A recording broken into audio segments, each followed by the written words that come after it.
regional. Eu sou regional. Desde o primeiro dia eu vim pra espalhar alegria no ar. E ao meu lado só tem gente feliz que gosta de sorrir, que gosta de cantar. Eu sou regional e estou sempre com você. Eu sou a música que faz a vida acontecer. Eu sou regional, pois acredito no amor. Eu sou 90.3, porque eu sou feliz. Eu sou regional, mais perto de você.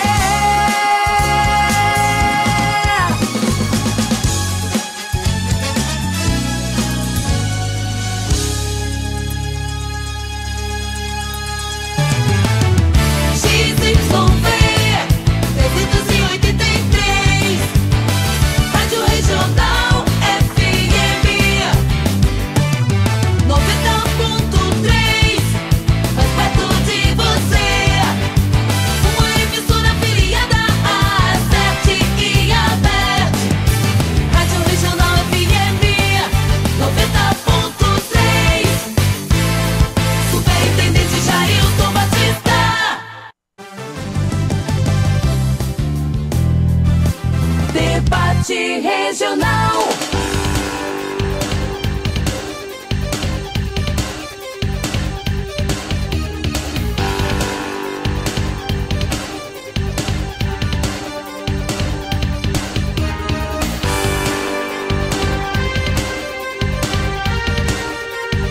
Muito bem, gente, chegando para mais um debate regional, sejam todos bem-vindos à nossa Regional FM, uma emissora do Grupo São Mateus, que tem na direção de Renato Guimarães a superintendência de Jailton Batista.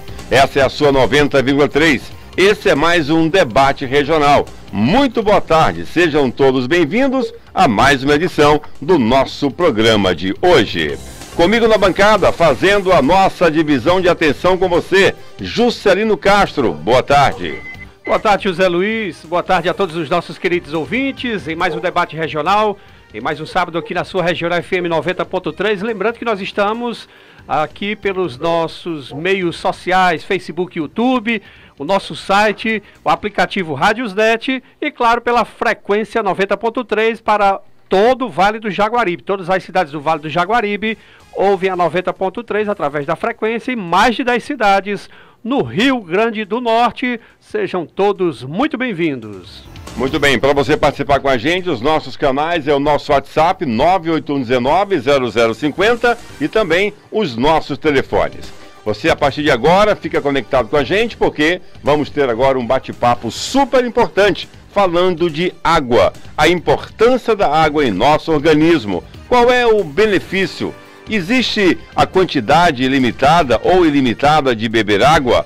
E vamos falar sobre esse assunto com nossa convidada de hoje, Juscelino. Exatamente, Zé Luiz. Vamos receber a Aline Maiara, nutricionista da Secretaria de Saúde do município de Limoeiro do Norte. Ela atua no NASF, que é o Núcleo Ampliado de Saúde da Família. E desde já a gente agradece por ter aceito o nosso convite e participar conosco do debate regional. Doutora Aline, uma boa tarde, seja bem-vinda. Boa tarde, obrigada. É um prazer. Zé Luiz, Juscelino. Primeiramente, agradecer o convite, é sempre bom estar vindo falar sobre saúde, deixar as pessoas um pouco mais esclarecidas de determinados assuntos. Às vezes, alguns assuntos que já são tão batidos, mas que mesmo assim muitos ainda tem muitas dificuldades, né, de entender determinadas coisas, como a água. Eu até coloquei alguns tópicos aqui que eu acho que vai ser bem interessante para estar esclarecendo para a população que está assistindo. Muito bem. A informação é poder, né? E quando nós temos a informação correta, a gente tem uma mudança de hábito e isso reflete diretamente na qualidade de vida de todos nós. Bom, vamos começar falando, Juscelino, você que tem aí as honras de começar o nosso bate-papo com a nossa convidada, e você que está em casa, fica atento porque o debate regional começa agora falando de tema importante. Muito bem, José Luiz e os nossos queridos ouvintes e a doutora Aline Maiara, vamos falar, como a gente sempre faz de costume, fazer um prelúdio, né? Trazer a informação que a água potável, inclusive, é aquela que pode ser consumida pelos humanos e animais por não causar nenhum risco à saúde. Basicamente, ela não possui cor, é incolor, nem sabor, é insípida e muito menos cheiro, é inodora, além de ser livre de qualquer tipo de poluente ou contaminação. Além de distribuir os nutrientes pelos diferentes órgãos do corpo, a água ajuda a regular a temperatura do corpo, eliminar as toxinas através da urina e da transpiração e a estimular o trânsito intestinal. Sendo assim, quando há pouca água no corpo, o organismo sofre prejuízos. Muito bem. Alguns benefícios da água nós já sabemos que são o que nós comumente sabemos, popularmente. Ajuda a controlar o peso, ajuda a concentração, melhora o humor, otimiza o desempenho físico, lubrifica as juntas, previne certas dores de cabeça, regula a temperatura corporal, ajuda na hidratação da pele, ajuda a evitar ressaca, ajuda a prevenir pedra no rins, ajuda na digestão, ajuda a prevenir constipação, mantém o volume de sangue, elimina toxinas, enfim, uma série de benefícios. E aí, para a gente começar, doutora Aline, tudo isso, esse milagre que a água faz na nutrição, como é que vocês, né, têm dado conta disso, como é que é feito essas orientações aqui, né, no nosso debate, que a senhora orienta em relação à importância da água. Mais uma vez, boa tarde. Boa tarde, novamente. Pois é, o nosso corpo, ele é composto, né, principalmente por água. Num ser humano adulto, homem do sexo masculino, o corpo pode conter até 60% de água e nas mulheres até 50% de água. Por isso que a água é tão importante, é o elemento mais importante para o nosso corpo, né? E na falta vai desencadear inúmeros processos, porque ela participa de diversos processos químicos e metabólicos. Na sua falta, o organismo vai ter falência, né? Não vai conseguir estar fazendo todas as funções que o nosso organismo precisa, né? Então, ela é indispensável para a vida de todos os seres vivos, não só até mesmo das plantas, né? Toda a biosfera necessita de água, né? Eu costumo dizer na nutrição, mas não só na nutrição, na saúde como um todo, que nós precisamos de 4 itens muito importantes, um conjunto de itens para manter o nosso corpo na homeostase, que é o equilíbrio, né? Para manter tudo no caminho certo. Primeiro, vou falar na ordem, mas não necessariamente tem que ser nessa ordem de importância. Os 4 são muito importantes. Alimentação saudável, atrelada à atividade física, atrelada ao cuidado da saúde mental, né? Principalmente nesse momento que a gente está vivendo de pandemia, que as pessoas cada vez mais estão ansiosas e com problemas de depressão. A gente está saindo agora de um setembro amarelo, que é o mês que já foi tirado justamente para isso. E, por último, mas não menos importante, hidratação. Até o mais importante, porque a gente consegue passar até uma semana sem se alimentar, mas a água, se a gente passar 3, 5 dias, a gente desidrata, tem falência múltipla dos órgãos, e aí, né, acaba vindo a óbito. Então, uma hidratação adequada, ela tem inúmeros benefícios para o nosso corpo, como vocês já citaram aí. A questão da manutenção de peso. Por que a água ajuda na manutenção de peso? Porque a gente sempre indica para os pacientes, principalmente que querem perder peso, consumir bastante fibra. E para os que têm problemas de constipação também, né? Porque a fibra vai ajudar também na melhora da defecação, né? E então, para essa fibra estar funcionando dentro do organismo, é necessário que o indivíduo consuma água. Por quê? Porque uma vez a fibra no organismo, ela precisa de líquido para ela inchar. Digamos que a gente consome 30 gramas de fibra, e aí quando a gente bebe água, ela dobra de tamanho, então ela vai ocupar um espaço maior no estômago, dando mais saciedade. Então, por isso que é interessante para o indivíduo que quer perder peso, tá consumindo a fibra aliada a bastante líquido nos intervalos entre uma refeição e outra, e para melhorar a motilidade intestinal. né? Além de ser muito importante, como vocês já também citaram, para os rins, né? Principalmente aqui onde a gente vive, que é uma cidade muito quente, para a pele e para todos os processos químicos que o nosso corpo precisa. Esses são só alguns dos mais importantes, né? Então, cada ser humano... Continue. Cada ser humano, ele tem uma necessidade de água, né? Que até vocês comentaram sobre isso, e não necessariamente todo mundo precisa da mesma quantidade de água. Assim como a alimentação, a gente calcula o gasto energético do paciente, quanto de comida ele tem que consumir por dia, quanto de caloria, também existe a quantidade de água, existe essa individualidade.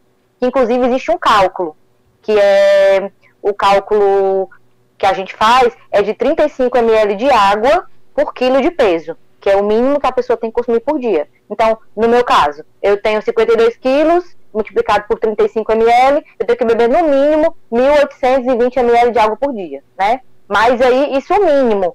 Isso levando em consideração o indivíduo que não faz atividade física e também tem que levar em consideração a temperatura do ambiente, né? Que ultimamente está muito quente, então a gente sempre coloca assim, pelo menos 2 litros de água. O mínimo 2 litros de água para manter a hidratação diária. Isso independente do tamanho do corpo, do peso, 2 litros é o mínimo de referente ao que é saudável.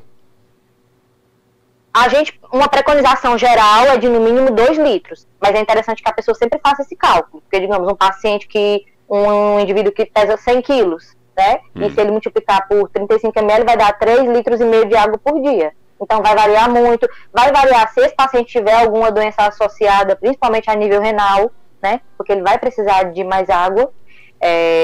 Se tiver cálculo, mais ainda, se tiver algum problema de organismo filtrar, às vezes a pessoa tem mais algum composto químico no corpo que precisa ser excretado. Então, quanto mais água ele consumir, mais isso vai ajudar na excreção desses metabólicos. Entendi. Estamos começando com a doutora Aline Maiara, nutricionista, falando da importância de água no nosso organismo. Juscelino.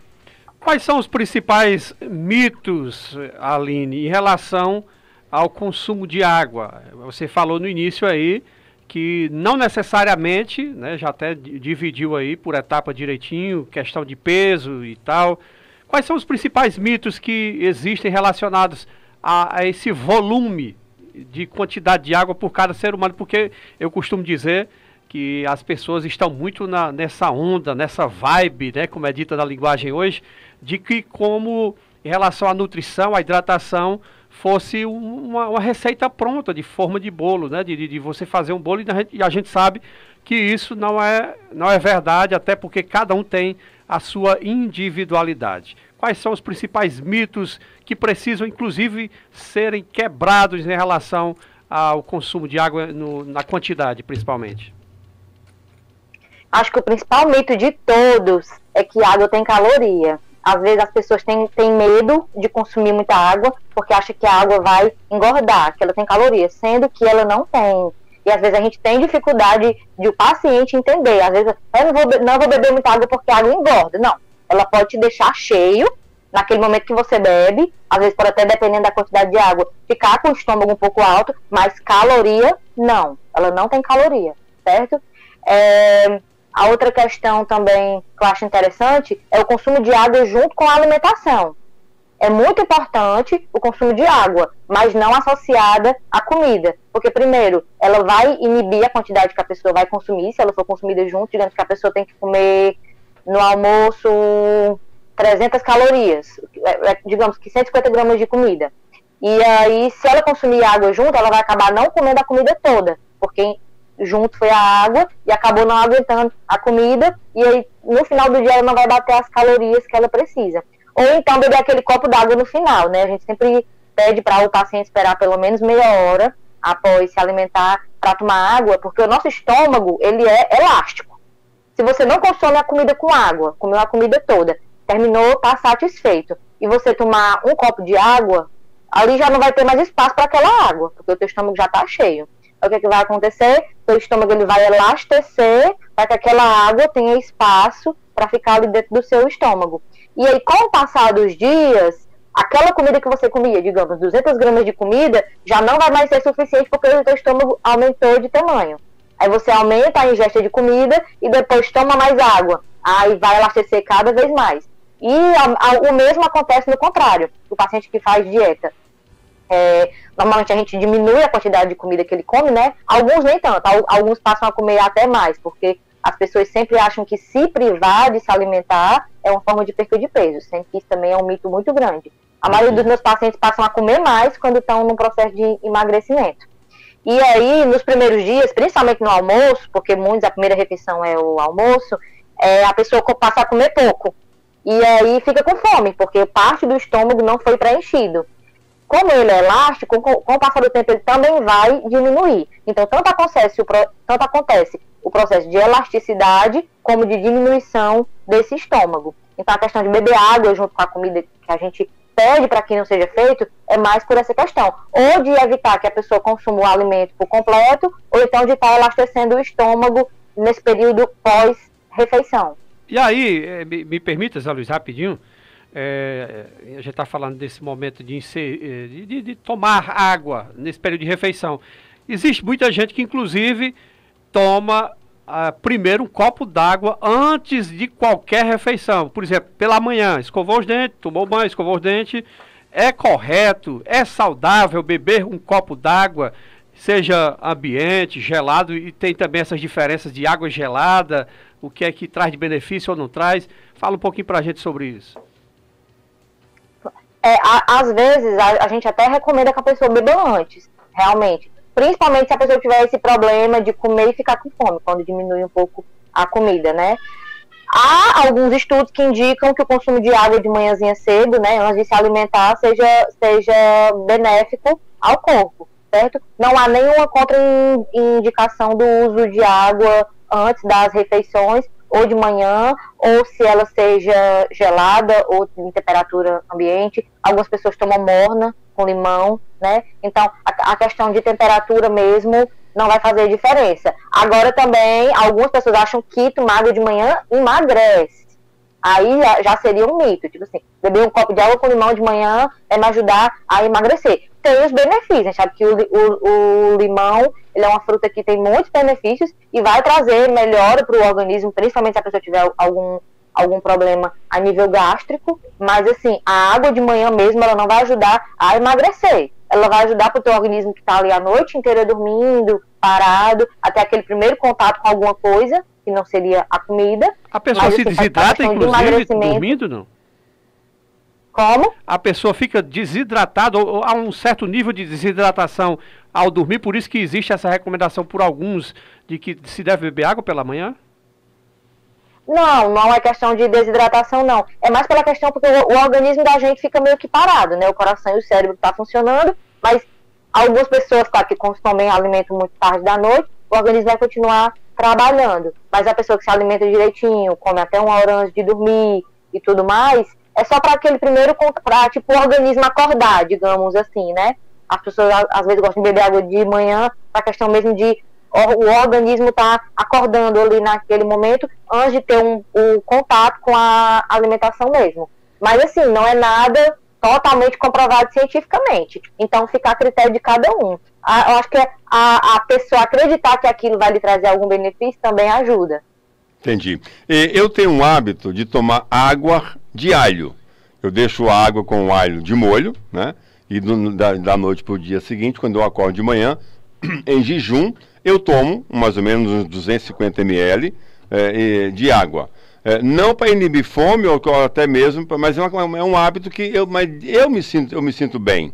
Como se eu estivesse hidratando o meu corpo, mas com os benefícios também do alho. Existe alguma coisa assim que realmente traz o benefício dessa água com alho, doutora? O alho em si, ele é o nosso anti-inflamatório natural mais conhecido, né? Então, sim, vai ser a água em si, nem tanto, no caso vai servir para hidratação, mas aí vai todos os benefícios do alho junto, né? Então, assim, para quem consegue consumir água com alho de manhã, não vejo nenhum malefício, não. Ao contrário, principalmente pela questão também de estar se cuidando mais nesse período, né? Questão de estar querendo melhorar a imunidade, então é válido, sim. Muito bem. E aí, por exemplo, interromper o sono, Tem muita gente que tem costume de fazer isso. Eu já vi relatos, né, não sei se, não lembro inclusive se foram de profissionais, mas, por exemplo, acordar durante a noite, normalmente as pessoas vão ao banheiro e tal, aí tomar água, principalmente gelada. A temperatura do nosso corpo, do nosso organismo, como você disse aí no início, está em descanso. É saudável você tomar água, acordou e tomar um copo d'água, principalmente gelada? Só se a pessoa tiver com sede mesmo, não há nenhuma recomendação específica, tipo, vou fazer xixi, vou aproveitar que acordei e vou tomar água porque é saudável. Não. Algumas pessoas realmente, principalmente quem é diabético, sente muita sede no período da noite, né? Então, depende muito se a pessoa acordar com sede. Às vezes foi dormir tarde, comeu tarde, e aí acorda com sede durante a noite. Eu tenho o costume de dormir com a garrafinha do lado da minha cama. Mas aí, às vezes, ela fica intacta, depende muito da sede. Mas assim, não há uma recomendação específica e nem faz de mal, acordar à noite e beber água. Não faz mal e nem faz bem.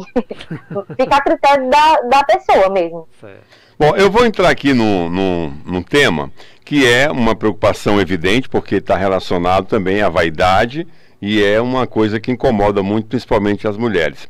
A questão da eliminação de celulite com o consumo de água, isso tem realmente uma relação direta? É mito ou ajuda nessa questão da elasticidade da pele, doutora?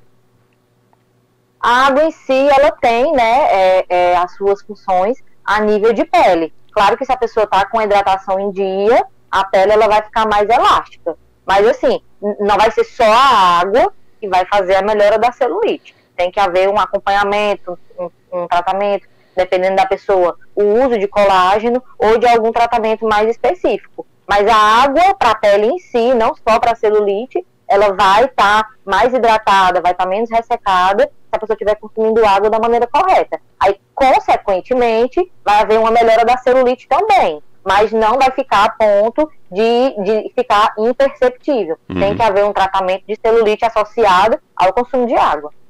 Estamos conversando com a doutora Aline, ela que é nutricionista do NASF aqui de Limeira do Norte, nos concedendo esse momento do bate-papo, falando da importância da água no nosso organismo. Juscelino Castro. Eu vou voltar aqui mais uma vez em relação a temperaturas, porque eu vejo que há muita dúvida, inclusive de muita gente, muitas pessoas, da água natural, água ambiente, né, na temperatura ambiente, ou água gelada, porque eu já ouvi muito falar que a água gelada, inclusive, faz com que o seu organismo trabalhe com mais intensidade. Isso também é um mito, é real, tem algum malefício nisso, de você beber sempre muita água gelada?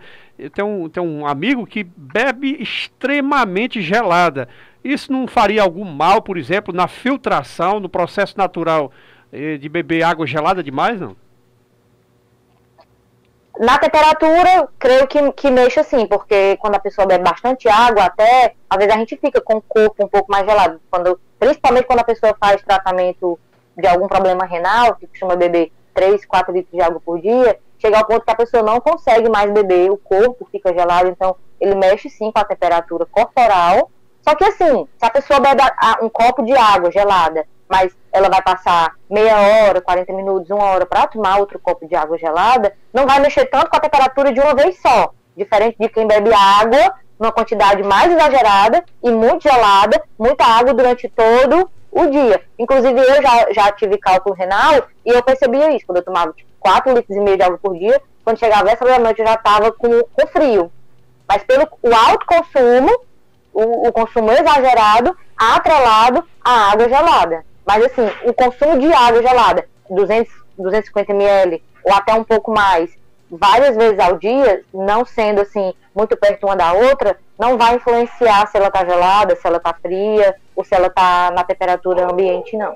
Bom, tem gente que diz que vai se hidratar e toma um refrigerante, toma uma água mineral com gás, toma um suco. O que é que está relacionado à importância do líquido em relação à hidratação com água ou com outros sabores, como eu falei agora, refrigerante, suco e água mineral com gás? Tem diferença nisso? Muita. Se a pessoa puder consumir a água mesmo, a água sem ser com gás, é a principal preconização, né? Refrigerante, hipótese nenhuma seria interessante. Nem né? pensar, porque ele é rico em conservantes, em aditivos químicos, ele é rico em glutamato monossódico, que está sendo em alguns estudos. Em alguns estudos do glutamato monossódico está sendo associado à presença de autismo, de Alzheimer, Sério? de doenças de câncer a nível gástrico. Alteração então, até no cérebro. Não só o refrigerante. Oi? Existe até alterações cerebrais causadas pelo refrigerante. Isso, por causa do glutamato monossódico, que é uma substância que tem no refrigerante e é presente em inúmeros outros alimentos. Por exemplo, aqueles macarrãozinhos industrializados, o miojo, né? Também é presente lá. E inúmeros outros. A maioria dos industrializados tem. Então, há alguns estudos que estão associando o glutamato monossódico ao autismo, ao Alzheimer e ao câncer de estômago, que é o que a gente já vem aí vendo nos alimentos processados como um todo, né? As pessoas que consomem muito sempre às vezes acabam tendo algum problema a nível gástrico. E o açúcar, né, que já é mais batido na questão do refrigerante, até li uma vez um texto sobre isso, a questão da quantidade de açúcar que tem dentro de um refrigerante, de uma latinha, digamos que 2 dedos ali daquela latinha é só açúcar. Só que a gente não sente o gosto forte do açúcar, porque ele é tamponado justamente com glutamato monossódico, que é rico em sódio. Então, é até uma forma das empresas de estarem fazendo com que as pessoas consumam mais. Porque, veja bem, quando a gente come um alimento que está muito salgado, a gente não passa a tarde toda bebendo água. Verdade. Né? Então, e quando muito doce, também, né? O refrigerante, ele tanto tem muito sódio, como tem muito açúcar. Se você tiver, digamos, num barzinho ou numa praia que você pediu ali um refrigerante de 2 litros e você tomou um copo, daqui a 10 minutos você tá com mais sede do que quando você bebeu o primeiro copo. Aí você vai e bebe outro. Aí você vai e bebe outro. Daqui a pouco você bebeu 2 litros sozinho, você nem perceber. Porque ele aumenta a sede. E é até de certa forma, um artifício da empresa que fabrica para fazer com que a gente acabe consumindo mais. Porque a gente não percebe. Se não existisse o glutamato monossódico dentro do refrigerante, a gente não aguentaria nem tomar, de tão doce que é, né? E aí, nesse artigo que eu li, que era de um funcionário que trabalhava numa empresa de refrigerante, ele fala da questão dos conservantes e dos aromatizantes, né? Eles colocam açúcar, aí colocam o glutamato monossódico para tamponar o gosto de açúcar. Eu não lembro a sequência assim, mas eu vou dar um exemplo mais ou menos. Aí digamos que o glutamato monossódico, ele muda a cor do refrigerante. E aí ele não fica atrativo aos olhos. Aí eles colocam o aromatizante para fazer com que o refrigerante fique numa cor mais atrativa. Quando eles colocam o aromatizante, muda ele fica um pouco mais denso. Eles colocam outro produto para deixar mais líquido. E assim eles vão colocando mais coisa até ele ficar no ponto que a gente conhece, né? E aí vai a questão do gás e tudo mais. Então, é uma sucessão de substâncias para fazer o refrigerante ficar naquela forma. E não tem nada de benefício nele, são só calorias vazias. Então, por isso que eu digo, o refrigerante, ele não tem nenhum benefício para a saúde. Para dizer assim, tem nada. Certo? Absolutamente zero. Então, o refrigerante, o quanto mais a gente puder evitar, melhor. Eu conheço pessoas que já estão com 2, 3 anos que não tomam refrigerante, e conheço algumas que não tomam, mas assim, esporadicamente está num aniversário, não tem outra coisa, e às vezes acaba tomando. Né? Nós somos seres humanos, e às vezes a gente acaba pecando em diversos momentos, mas isso eu falo até na própria dieta mesmo, né? O paciente fala assim, eu não consigo seguir a dieta sem sair da dieta. Eu sou nutricionista e eu como coisas que não podem. De vez em quando a gente tem que comer uma coisa que a gente gosta, que não é tão saudável, mas para conseguir se manter na dieta, porque quando a gente se priva demais, a alimentação em si é uma coisa que é para ser prazerosa. Exatamente. A partir do momento que ela se torna um peso, tá na hora de comer, eu vou comer aquilo que eu não gosto. Você passa a não querer mais fazer a dieta. Então, se esporadicamente ajudar na dieta a pessoa comer alguma coisa que não pode, seja um industrializado, um sorvete, um chocolate, se isso vai fazer ela conseguir dar continuidade à dieta, é interessante até que ela faça, certo? E tem pacientes que têm uma dificuldade enorme de tirar o refrigerante da dieta, tirar como um todo, né? Tirar assim, zerar, não vou mais tomar. Em alguns casos, tem um refrigerante não sei a pronúncia dele se é bem assim, é Schweppes, né, que é Sim. um de limão. Isso. Que ele tem bem menos caloria do que os outros. Mas ele também tem conservante, aromatizante, tarará. Em último caso, quando o paciente está com muita vontade de tomar, a gente diz assim, não, pois então toma pelo menos esse, que tem menos caloria. O menos mal, né? Se for em último caso. Mas ainda faz muito mal. E a outra recomendação que eu consegui fazer uma paciente minha deixar de beber refrigerante dessa forma é água com gás junto com alguma fruta. Sim. Principalmente o limão. Sim. Porque fica parecendo uma soda, né? Isso. E aí não tem o conservante, não tem o aromatizante e tá indo ali a fruta que vai melhorar a questão de imunidade, melhorar a absorção de ferro, porque a vitamina C, ela é carregadora de ferro no nosso organismo. Então, querendo ou não, vai trazer bem mais benefícios se a pessoa conseguir fazer a troca. Né? Claro. Então, eu consegui fazer uma paciente minha abandonar o refrigerante dessa forma. Mas existem N pacientes, alguns a gente quebra muita cabeça e mesmo assim não consegue tirar 100%. Mas o refrigerante, se a pessoa conseguir, deveria abolir. Total. De todas as formas. Doutora Aline... Já o suco... Sim. Era só antes de a gente entrar na questão do suco, eu queria fazer uma pergunta. Existem muitas bebidas cítricas, né? De limão, de laranja, o tampico, não sei o que e tal. E aquela bebida também, ela não é uma bebida que você deva substituir pela água, não porque não é um refrigerante, mas uma bebida cítrica. Não é também aconselhável como uma forma de hidratação. É isso? Porque também contém conservantes e aromatizantes, né? Eles falam ali que tem fruta, mas ali, se você olhar nas letrinhas pequenininhas lá embaixo, tem 0, não sei quantos por cento de fruta. Então, a gente não sente o gosto de fruta realmente, a gente sente o gosto do corante, né? E do aromatizante. Então, não seria interessante, no meu ponto de vista, a única diferença para o refrigerante é porque não tem gás, né? E nesse mesmo artigo que eu li falando sobre essa questão do refrigerante, tinha falando dos sucos, dos iogurtes, de outros alimentos industrializados também, que ele entrou lá numa sala, o rapaz que fez o artigo, ele foi para conhecer uma empresa. E aí ele entrou lá na parte do que guardavam as substâncias de fabricar os iogurtes. Aí ele falava assim, e cadê o morango? Aí o rapaz lá falou assim, tá aqui, um monte de sachêzinho de aromatizante, que até aqueles pedacinhos de morango, no caso dessa empresa, não tô falando que são todas, mas essas empresas multinacionais, né? Que até o ranço do abacate, até aqueles pedacinhos de morango, eles são industrializados, não é morango de verdade. Natural. Então, tudo é produzido a nível de laboratório, né? Então, esses sucos industrializados, alguns, esses de caixa, alguns têm um teor maior de fruta, mas a maioria, acho que 100% tem corante, alguns mais do que os outros. Então, não seria interessante. Vai muito a questão da praticidade, né? Porque às vezes a pessoa não tem tempo de fazer um suco e acaba optando por aquele suco de caixa.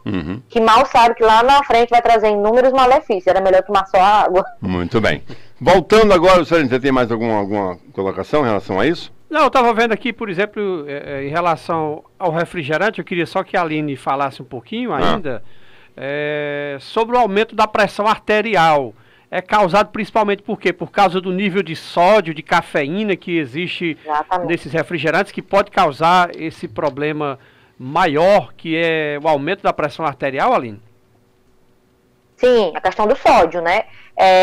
Os hipertensos, eles não podem deixar de consumir sódio. Eles têm um valor mínimo de sódio que tem que ser consumido por dia. Mas aí no refrigerante eles já batem o sódio de uma vez só, né?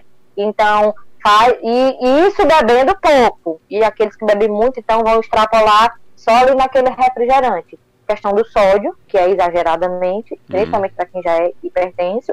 E a cafeína é uma substância termogênica. Ela acelera o metabolismo.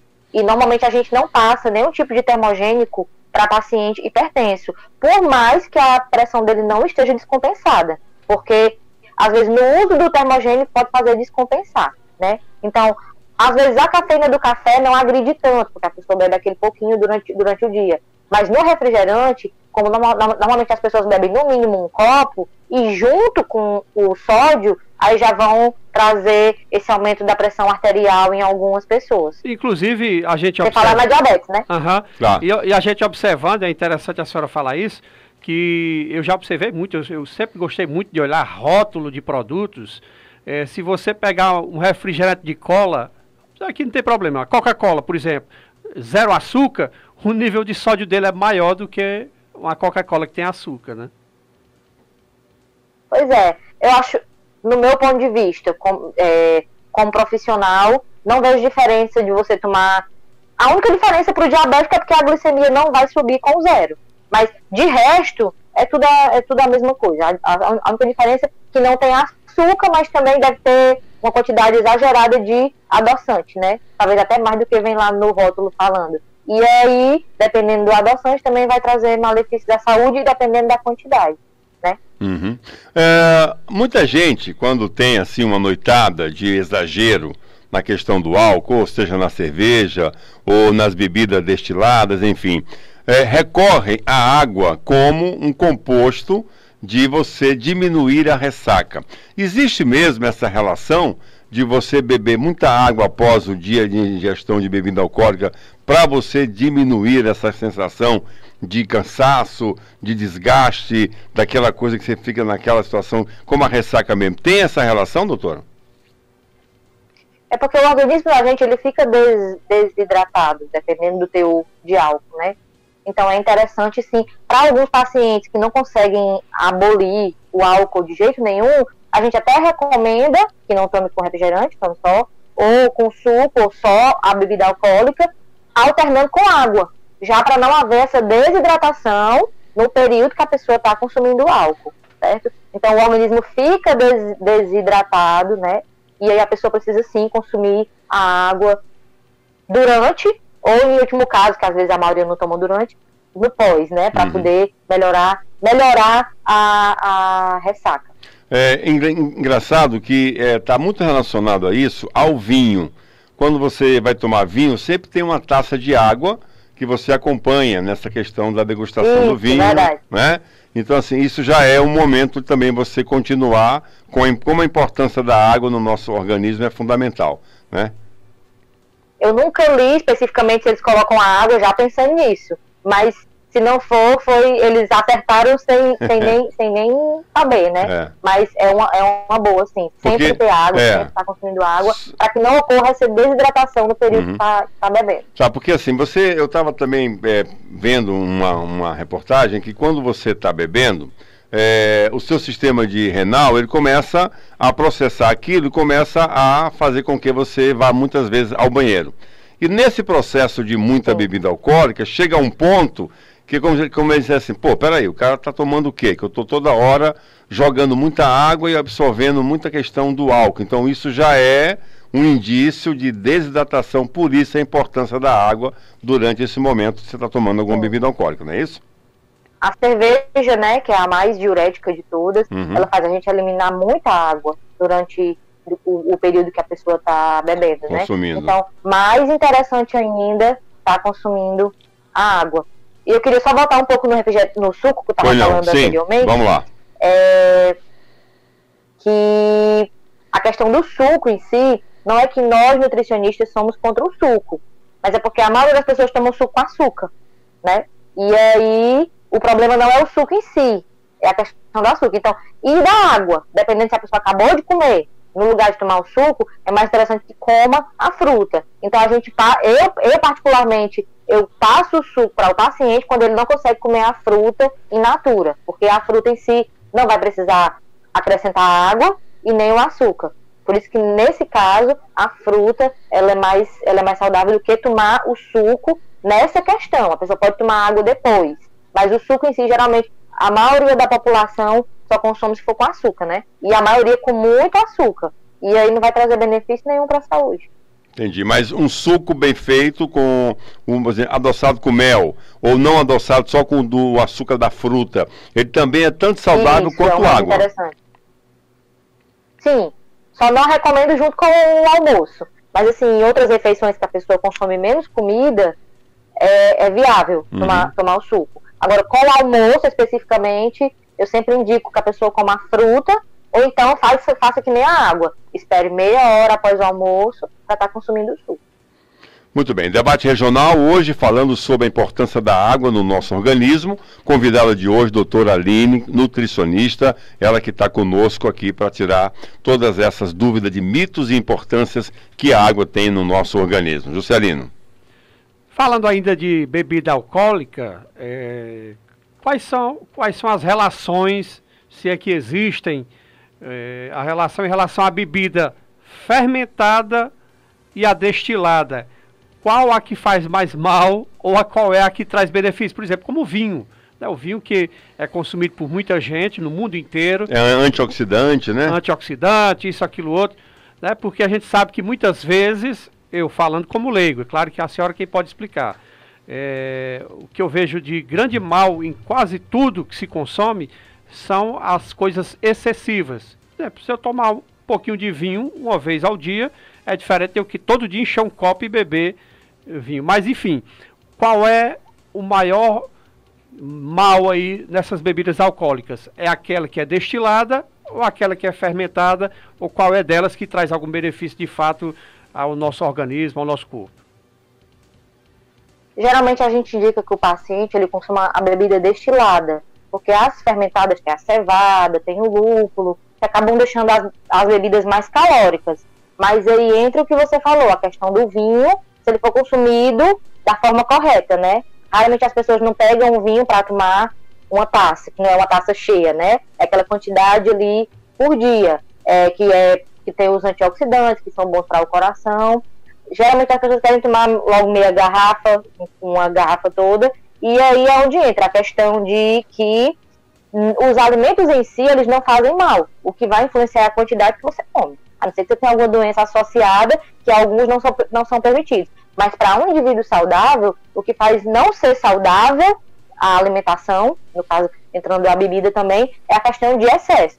Mas o vinho em si, se ele for consumido naquela quantidade, né, que é preconizada, até pela Associação de Cardiologia, dentro daquele limite ali, ele tem benefício à saúde. Mas se for para a pessoa beber mesmo, assim, vou sair, vou beber, a gente indica mais a destilada associada ao consumo de água nesse período. Muito bem. E sem o refrigerante. É evidente. Refrigerante nunca, como forma de hidratação, nem pensar, né? Nem pensar. Como a senhora falou da questão da medida do peso, né, que você tem para ver a questão da quantidade de água. Nas atividades físicas, a gente vê muita gente caminhando, levando a sua garrafinha de água. Existe uma forma, uma maneira de você determinar se eu levo só meio litro ou levo 1 litro nesse processo de eu estar fazendo atividade física e bebendo água constantemente? Não existe sim uma preconização, leva meio litro, leva 1 litro. Eu sempre indico levar cheia, né? Porque vai depender muito daquele dia ali, se a pessoa está com uma disposição maior para fazer um exercício mais pesado, correr mais, caminhar menos. Então vai depender muito do organismo naquele determinado momento. Mas assim, não existe uma preconização além dessa de 35 ml, que é o mínimo, né? Não tem uma preconização do máximo. Só tem que consumir pelo menos o mínimo, se é uma pessoa que está tendo ali o gasto basal. Se faz atividade física, já é uma quantidade aumentada. Mas é sempre interessante levar a água. E preconizar levar cheia, né? Sim. Eu vou entrar aqui numa seara, Aline, sobre a questão dos idosos. Eu lembro que minha mãe, quando tinha consulta com o geriatra, ele dizia, olha, vocês coloquem água constantemente para a mãe de vocês beberem, porque os idosos passam a não sentir sede. Isso tem uma relação direta, é importante também para que o idoso tenha essa capacidade de se estar hidratando, porque ele não sente sede. Isso tem alguma relação mesmo? Primeiro, os idosos eles se desidratam mais rápido do que as pessoas mais jovens, né?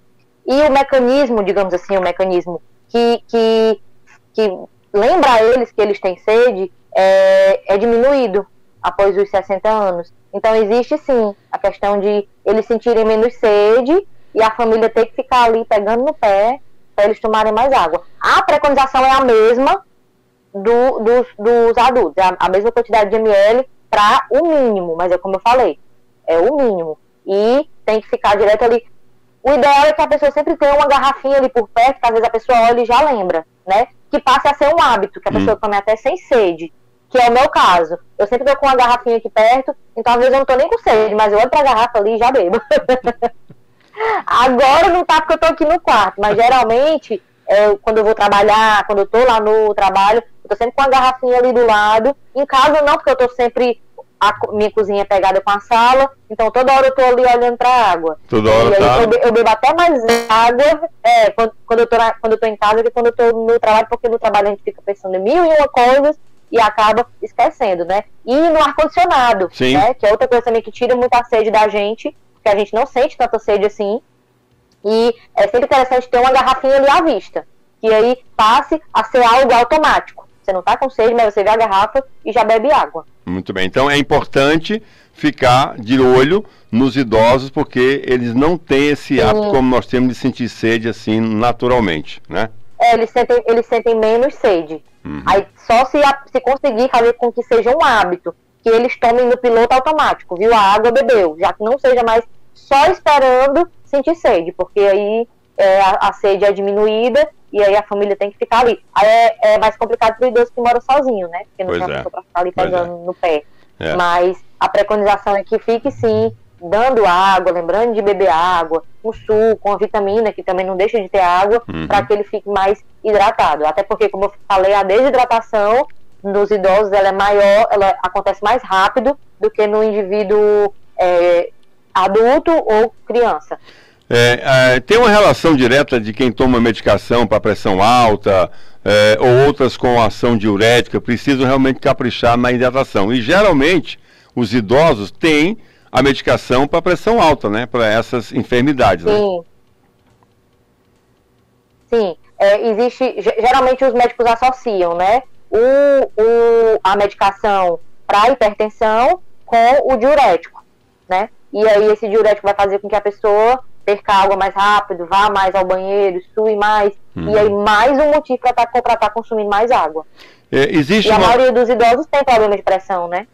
Pois é. Existe uma quantidade, assim, limite para que um idoso entre 60 e 70 anos, ele tenha uma quantidade de água, de litro de água por dia?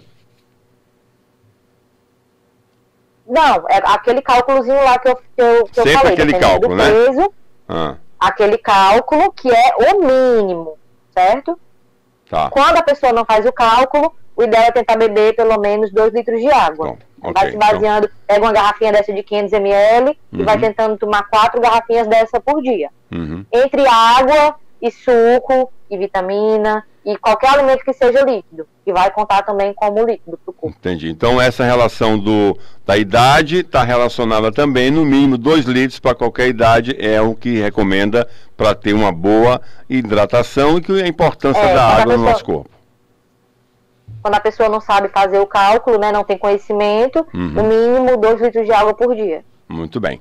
Então, no debate regional, hoje falando da importância da água, a nutrição, com a água como forma de nutrição no nosso organismo, convidada de hoje, a Aline, ela que é nutricionista do NASF, dando para a gente essas orientações. Juscelino.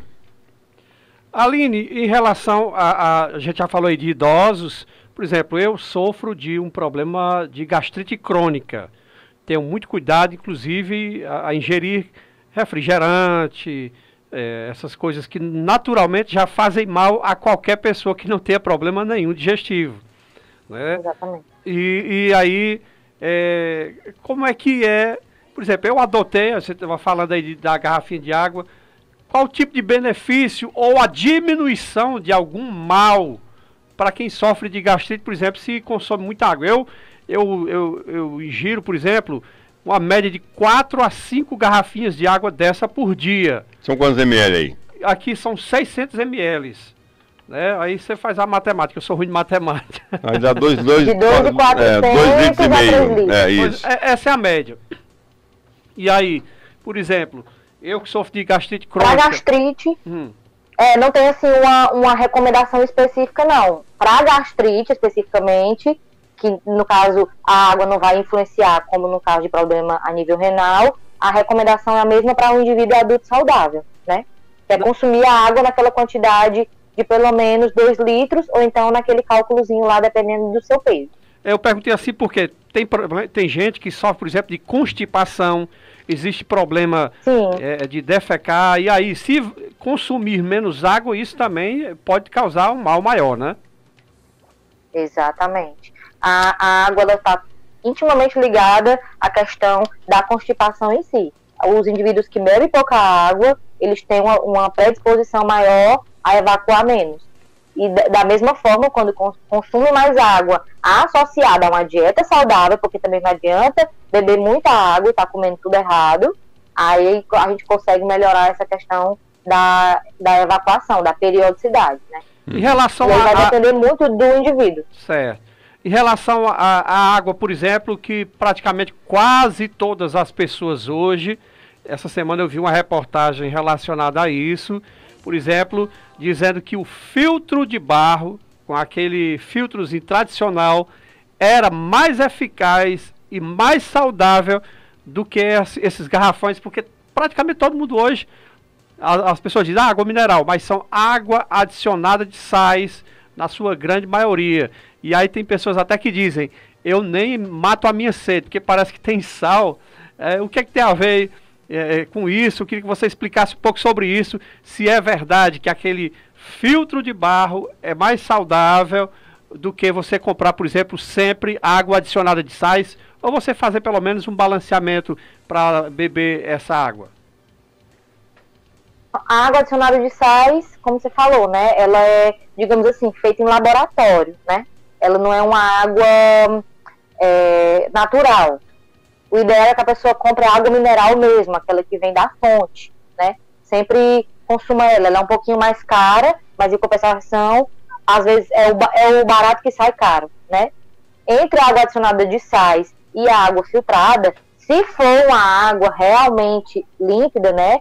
Que é insípida, inodora, incolor, própria para uso, ela filtrada, ela é mais saudável do que a água adicionada de sais.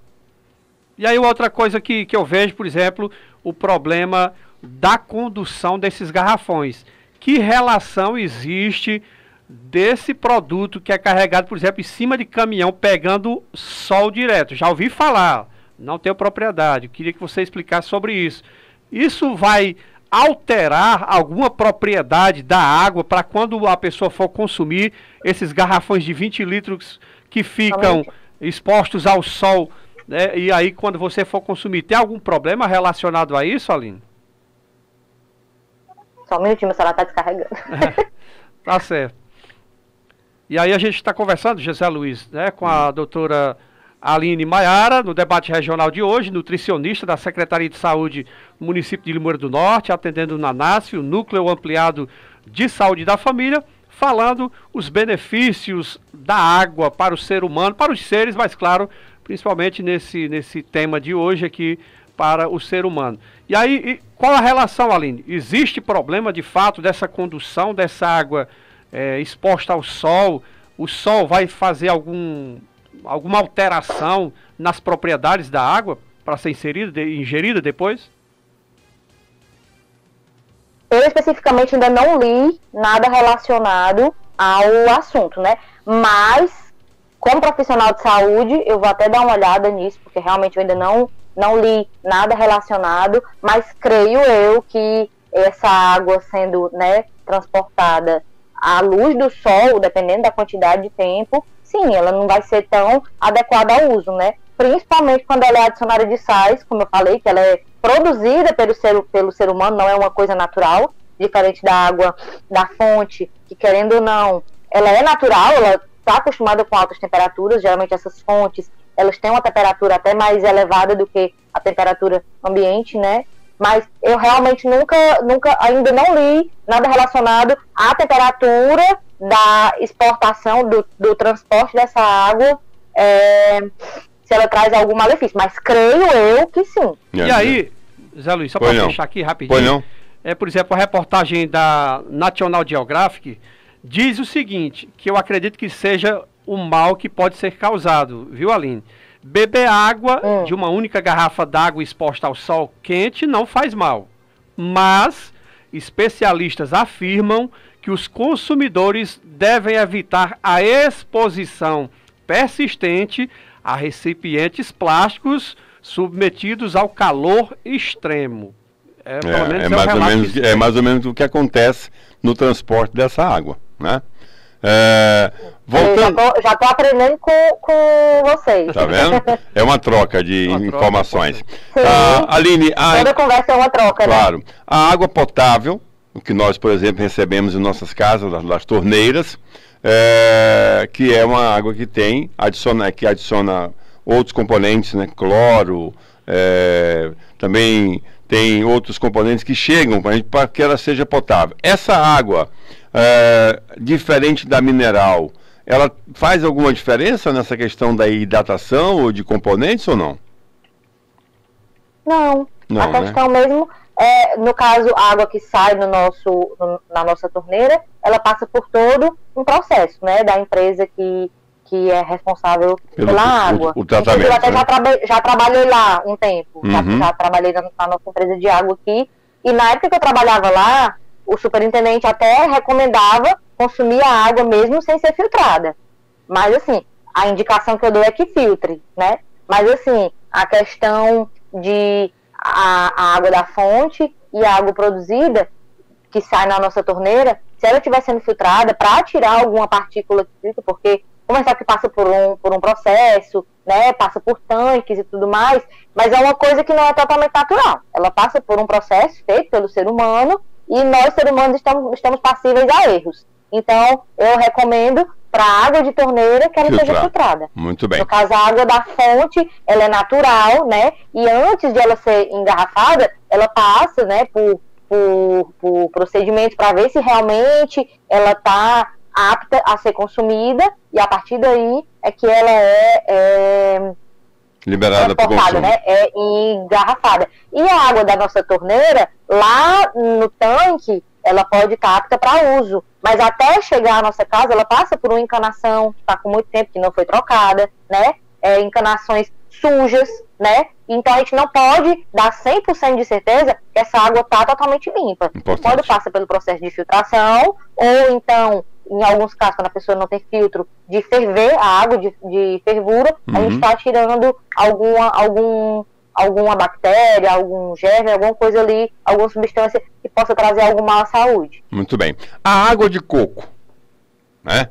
Que é geralmente quando você está com alguma enfermidade, as pessoas, toma água de coco, que é muito bom, hidrata bem. Existe a diferença da água natural para a água de coco, ou a ideia de hidratação da água é mais ou menos a mesma coisa? A hidratação em si, ela vai acontecer com água de coco, assim como com suco, assim como com outros líquidos, né?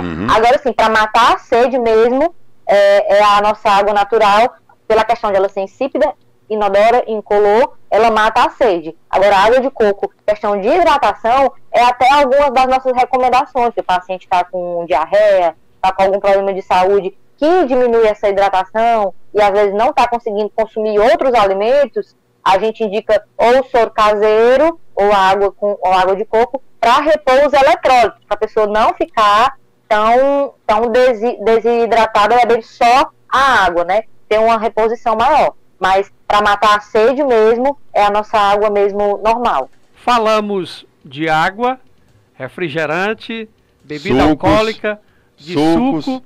E a minha pergunta agora é o leite de vaca.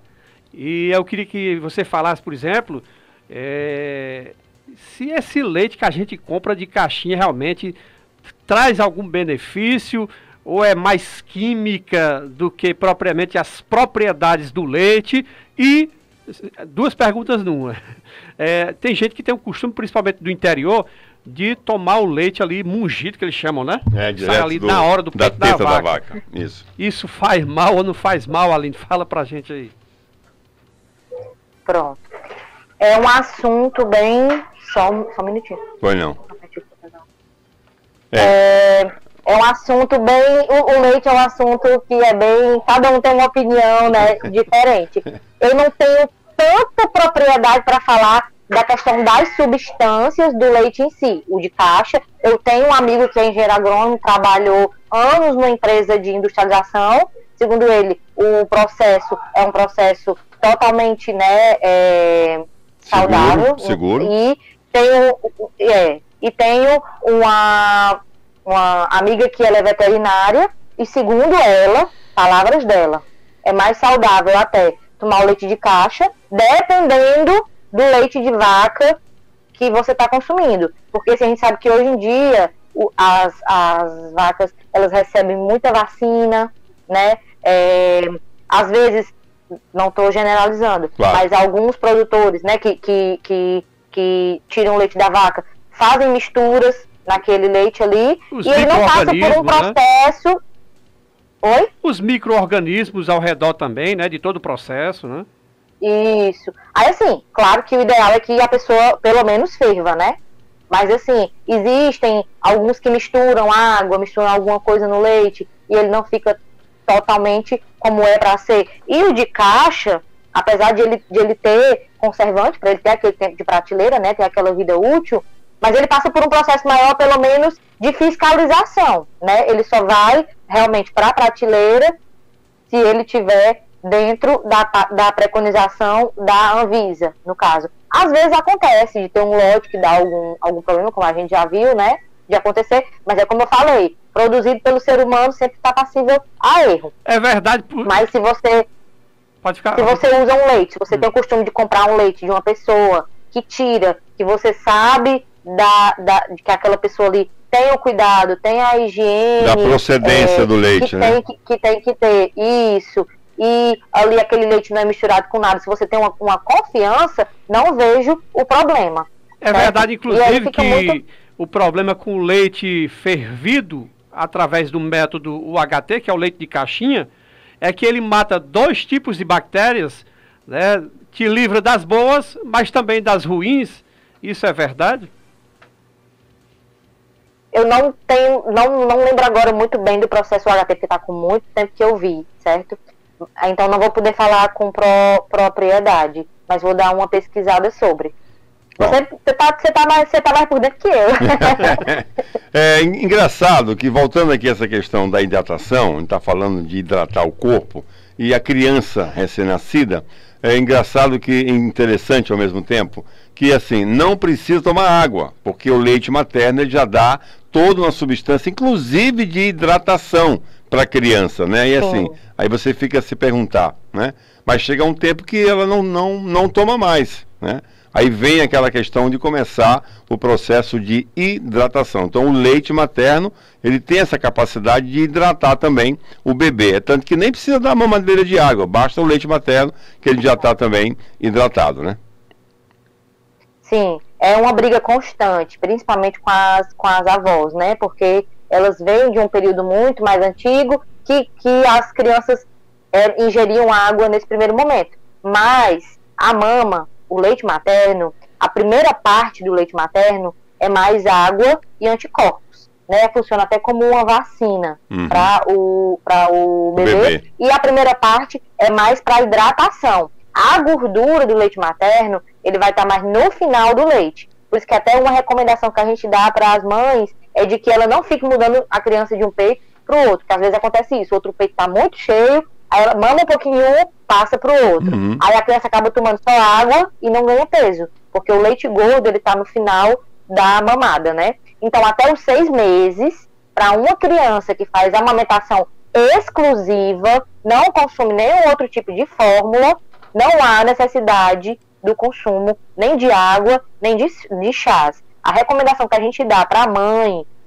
na questão dos chás, é que ela faça o consumo do chá e a criança vai receber as substâncias através do leite, não seja dado diretamente para a criança. Mas aí vai depender muito, porque assim, na prática é tudo muito lindo. Às vezes a mãe tenta de todas as formas e às vezes só de uma forma que não é tão recomendado que acaba dando certo. Então assim, eu que já estou passando pela maternidade, a gente vê que muitas vezes a gente acaba mordendo a língua e fazendo muitas coisas que a gente dizia que nunca ia fazer, né? E acaba fazendo. Mas assim, a questão do leite materno mesmo, se a criança está só mamando, não há necessidade, porque a primeira parte já é só água. Aí se houver o acréscimo de fórmula, ou se a criança toma só fórmula, alguns estudos dizem que não há necessidade, porque a fórmula já tem água durante a preparação.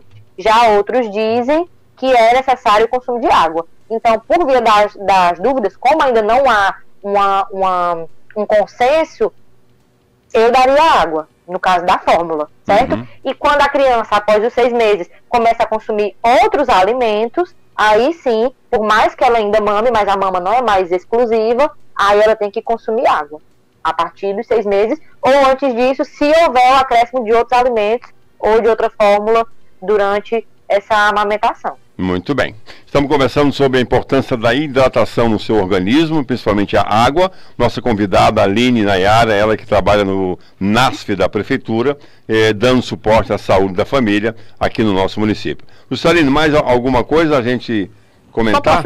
Só para fechar o assunto aqui em relação a crianças, né, a bebês, eu estava vendo, por exemplo, que uma universidade de Stanford, nos Estados Unidos, ele diz, inclusive, que mulheres grávidas, bebês e crianças pequenas deveriam evitar o leite não pasteurizado ou cru e produtos lácteos feitos a partir do leite UHT devido aos seus riscos de infecções bacterianas. Baseado nesse assunto, Aline, o porquê, por exemplo, tanta gente com problema de intolerância à lactose seria porque muito cedo as mães tiram a criança, né, do leite materno ou até do leite em pó próprio para a criança consumir e já parte para o leite de vaca já muito cedo. Existe alguma coisa relacionada a isso? Um problema que se refira a esse leite de vaca muito cedo para essas crianças, Aline? O leite, como eu falei, há muitas divergências de opinião. A gente vê alguns estudos que indicam uma coisa, outros estudos que indicam outra. Mas, assim, a questão da intolerância, no meu ponto de vista, é mais fácil, não tô dizendo que é 100%, é que é a minha opinião como Aline profissional. É mais fácil o paciente ele ser intolerante sem o consumo de leite. Né? Digamos assim, a mãe, por algum motivo, durante a gravidez toda, não consumiu leite e derivados, às vezes até porque já é intolerante, ou então, por algum motivo, pode correr o risco do bebê nascer intolerante. E também pode acontecer da mãe consumindo, a criança nascer com intolerância. Agora, uma das coisas que vem aumentando bastante também, além da intolerância, é o APLV, que é a alergia à proteína do leite de vaca, né? Ela é até mais séria do que a intolerância. Mais séria de certa forma, porque assim, ela pode matar, não que a intolerância não seja grave, mas com o tempo, se for feito o tratamento direitinho, a criança pode vir até a cura. Diferente da intolerância à lactose, ela pode perdurar para o resto da vida, né? Muito o bem. APLV tem que tirar até traços de leite, tipo alimentos que não tem nada a ver com leite, mas que ele possa ser, a gente chama de contaminação cruzada, que é a contaminação suja, a manipulação de algo, digamos assim, uma empresa, ela vende frango, mas ela também trabalha com queijo. E pode haver alguma manipulação na mesma bancada do queijo com aquele outro produto, com um embutido, como linguiça, presunto, sei lá. Aí eles têm que colocar lá na informação nutricional que aquele alimento pode conter traços de leite. Se tiver traços, quem tem APLV não pode utilizar. Já diferente do intolerante, que a maioria, sendo só traços, ele pode consumir. Então a lista é extensa de alimentos que não podem ser consumidos para quem tem APLV. Inclusive, até marca de arroz certa, marca de frango certo, a maioria dos embutidos não pode. Então ela é bem mais complicada de tratar, principalmente quando é descoberto antes do bebê entrar na fase de alimentação exclusiva, porque a mãe tem que passar por toda uma dieta super, hiper, mega, extra restrita, e aí muitas acabam desistindo de amamentar, porque não conseguem, né, se privar de tudo. Mas assim, quanto à intolerância ou a PLV, ter algum estudo específico que indique o consumo de leite, o consumo de tal leite, ou não consumo, faz com que apareça, ainda é muito, a gente ainda está muito às escuras. Geralmente os estudos com alimentos relacionados, né, a alimentos, eles duram 5, 10 anos até eles chegarem a uma comprovação específica. E até uma coisa que eu lembrei na faculdade, quando eu fazia faculdade, estava na modinha do óleo de coco, né? Todo mundo botava óleo de coco no café, tudo era óleo de coco. E eu lembro que a nossa professora falava muito, gente, isso começou agora. Existem os benefícios, né? Mas a gente ainda não sabe a longo prazo se vai trazer algum malefício para algum grupo específico, que eu, no meu caso, né, eu tenho gastrite também. Eu não consigo consumir nada com óleo de coco porque eu me sinto mal. Então, para pessoas que têm algum problema a nível de estômago, ele já pode não fazer tão bem. Então, assim, quando sai alguma coisa relacionada a algum alimento, a gente não pode bater o martelo e dizer, é assim, tem que esperar a longo prazo, vários estudos, até dizer assim, isso acontece por determinado motivo, no caso da alimentação. E a nutrição, a cada dia, ela está surgindo coisas novas. Hoje a gente fala uma coisa, amanhã já é outra. Então, assim, relacionado ao leite, dizer assim, o não consumo causa intolerância, ainda não há uma comprovação. Ou o consumo antes do tempo, agora volta atrás. O consumo de leite antes dos 6 meses, ele pode, talvez não causar intolerância à lactose, mas ele vai trazer malefícios ao bebê. Por quê? Porque o organismo, até os 6 meses, ele ainda não está preparado para receber nenhum outro tipo de alimento. O intestino, o estômago, ele ainda é imaturo. Ele só está preparado para receber o leite da mãe. A gente costuma dizer que a natureza ela é muito perfeita, porque até o leite da mãe mesmo, ele é por etapas. Aquela primeira parte do leite, que é o colostro, que é o que sai nos primeiros dias, ele tem menos gordura e tem mais anticorpos, aí ele vai ficando mais gordo com o passar do tempo. Então o leite ele vai amadurecendo junto com o bebê. Então naquele momento ali, colocar para aquela criança consumir outros alimentos, a criança pode vir a ter algum problema a nível de intestino e de estômago pela imaturidade intestinal, que vai ser agredida com algum alimento que ele ainda não está preparado para receber. E a longo prazo, ele pode vir a ter alguma inflamação. E aí pode acontecer intolerância à lactose, pode ter doença celíaca, né, que é a intolerância ao glúten, pode acontecer uma síndrome do intestino irritável, pode acontecer N coisas. Mas assim, não especificamente consumir leite pode causar intolerância, mas ela pode trazer N coisas se consumida antes do tempo. Que até uma coisa que eu estou vendo muito agora é as mães começarem a introdução alimentar antes dos 6 meses. Cada mãe sabe o que é melhor para o seu filho, mas a preconização da Organização Mundial de Saúde é que a criança só tenha contato com outros alimentos para ingerir após os 6 meses. Antes, a mãe até pode dar para a criança brincar, para ter aquele primeiro contato, para amassar, para jogar no chão, mas a recomendação de ingerir mesmo é após os 6 meses apenas. Muito bem, estamos chegando à reta final do nosso debate regional de hoje. Estamos há mais de 1 hora conversando sobre a importância de hidratação e também essa questão do leite, que também é um líquido e que o organismo também pode sentir as benesses ou não da ingestão do leite também. Para finalizar, Juscelino, alguma coisa mais você gostaria de perguntar? Não, só agradecer a Aline, né, por ter aceito nosso convite mais uma vez, dizer que as portas, né, em nome aqui da direção, né, José Luiz, da regional continuam abertas, né, assim que precisar trazer alguma outra informação, ou até participar conosco de um outro momento da nutrição, né, Aline, já que você é nutricionista, a gente pode trazer um outro debate em algum outro momento, falando de assuntos nutricionais diversos, que não seja a água, ingerir água ou líquidos para a hidratação do corpo humano. Muito obrigado pela sua presença e fica aí o convite reiterado para uma próxima oportunidade, tá bom?